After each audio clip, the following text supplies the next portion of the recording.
এবং অসুস্থ রাজনীতির কারণে। সুতরাং জুলাই অভ্যুত্থানকে আমরা অতীতের মতো ব্যর্থ হতে যেতে পারি না।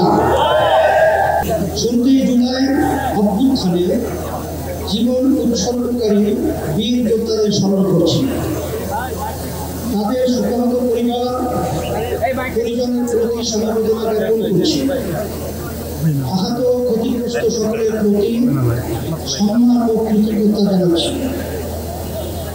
১৯৫৭ সাল থেকে শুরু করে ১৯৪৭ ও ১৯৭১ সকল যোদ্ধাদের প্রতি শ্রদ্ধা ও সম্মান প্রদর্শন করছি।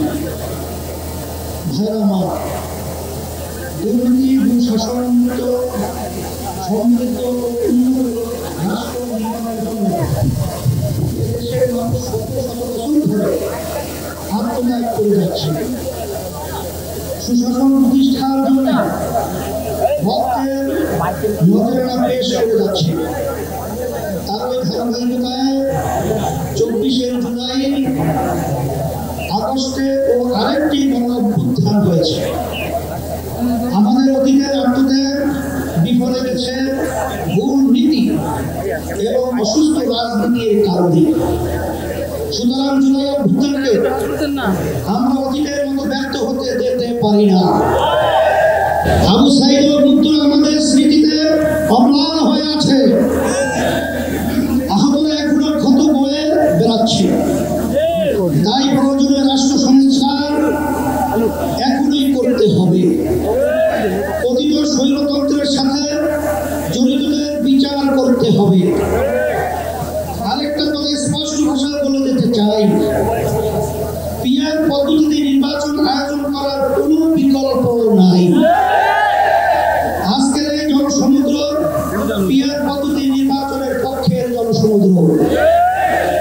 সংগ্রামী দেশবাসী, ১৯৭২ সালে রচিত সংবিধান ছিল দেশের মানুষের বহু বিশ্বাস ও গণ আকাঙ্ক্ষার বিরোধী। সেই সংবিধান রচয়িতাদের স্বাধীন বাংলাদেশের সংবিধান রচনা করার ম্যান্ডেটই ছিল না। তারা ভিন দেশের সংবিধান অনুসরণ করেছিলেন ফলে যা হওয়ার তাই হয়েছে। কোনো ক্ষেত্রেই কাঙ্ক্ষিত সমৃদ্ধ ও উন্নতি হয় নাই। রাজনৈতিক সংস্কৃতি পুরুষ্ট হয়েছে। সবচেয়ে ভয়াবহ ব্যাপার হলো সংবিধান মেনেই স্বৈরাচার তৈরি হয়েছে।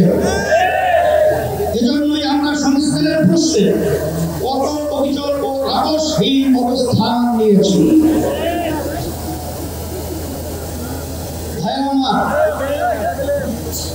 জুলাই অভ্যুত্থানের প্রধান লক্ষ্য ছিল দেশকে স্বৈরাচারের হাত থেকে রক্ষা করা, ৫৪ বছরের জমা হওয়ার জঞ্জাল দূর করা। অভ্যুত্থানের পরে সংস্কার কমিশন গঠন করা হয়েছে। আমরা মতামত দিয়েছি। এখন সংস্কার নিয়ে দ্বিতীয় দফা আলোচনা চলছে। আমরা লক্ষ্য করছি মৌলিক সংস্কারে কেউ গড়ি বসে করছে। এটা জুলাইয়ের সাথে বিশ্বাসঘাতকতা। স্বৈরাচার তৈরির রাস্তা খোলা রাখা যাবে না। সংস্কার না করে নির্বাচন আয়োজন করে দেশকে আরো আগের অবস্থায় নিয়ে যাওয়া যাবে না। রাষ্ট্রের মূলনীতি সহ সংসদের উভয় পক্ষের পিআর পদ্ধতি নির্বাচনের মতো বিষয় ঐক্যমত্য না হলে গণভোটের আয়োজন করতে হবে। কথিত ফ্যাসিস্ট জুলুমের রাষ্ট্র তৈরি করেছিল। হাজার হাজার মানুষকে খুন করেছে। বিলিয়ন বিলিয়ন টাকা দেশ থেকে চুরি করে নিয়ে গেছে। লাখো মানুষকে কারাবন্দী করেছে। চাঁদাবাজি করে মানুষের জীবন অতিষ্ঠ করেছে। আর ২৪শে জুলাই তো প্রকাশ্যে গণহত্যা করেছে। ফলে তাদের কোনো ক্ষমা নাই। যারা সরাসরি ফৌজদারি অপরাধের সাথে জড়িত ছিল তাদের বিচার করতে হবে। যারা অপরাধের সহায়তা করেছে তাদেরও বিচার করতে হবে। বিচারের ক্ষেত্রে কিছুটা অগ্রগতি হলেও অতীত সরকারের অধিকাংশ মন্ত্রী, এমপি এবং নেতারা এখনো জেলের বাইরে। অনেকেই দেশের বাইরে থেকে উস্কানি নিয়ে যাচ্ছে। আজকের এই মহাসমাবেশ থেকে ঘোষণা করছি, অবিলম্বে ফ্যাসিবাদের সাথে